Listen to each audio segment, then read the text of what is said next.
Ukraine. Recently, you often hear about this country in Eastern Europe from the news, radio broadcasts, read about it in newspapers and on the internet, and also see blue and yellow flags on the streets of your cities. All this is due to the brutal war that Russia is waging against Ukraine. But what do you really know about the next conflict on the world map and Ukraine as a whole? When did Russia's war against Ukraine begin? And to figure it out, we need to go back to 1991 altogether.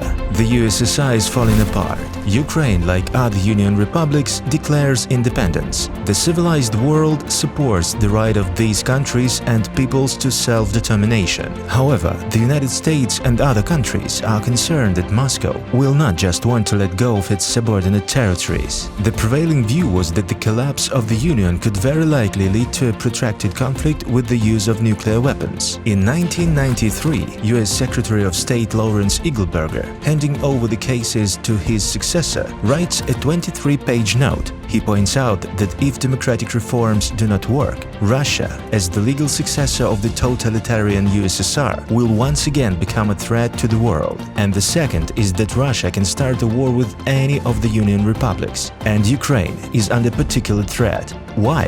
The Crimean Peninsula, which Russia had plans for, became the time bomb for Ukraine. This is a territory with extraordinary geopolitical potential. For centuries, the one who controlled the Crimea controlled the Black Sea, as well as the coastal territories. In 1991, according to the results of a referendum, Crimea received a special status of an autonomous republic within Ukraine, with its own Verkhovna Rada and later the constitution. Belonging to Ukraine was dictated at least geographically. After all, thanks to the presence of the isthmus, it was Ukraine that naturally provided Crimea with fresh water and electricity. But the most controversial issue remained the issue of the Black Sea Fleet, which had to be divided between Ukraine and Russia. In theory, the Russian part of the fleet should be based in the ports of the Russian Federation. But of course, Russia did not want to lose the ability to control the Black Sea. But Ukraine did not want war with its neighboring state. Therefore, a compromise was found to conclude another friendly agreement, lease agreement. According to it, Russia left its fleet in the Ukrainian Crimea for 20 years, until May 28,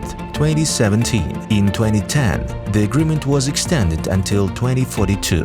But unfortunately, friendly concessions did not dampen Russia's appetites, but only gave the former empire time to prepare for an attack. Russia is using the Black Sea Fleet as a Trojan horse to seize Crimea in 2014. It is with the events on the Ukrainian peninsula that the war, which has been going on for almost 10 years, will begin.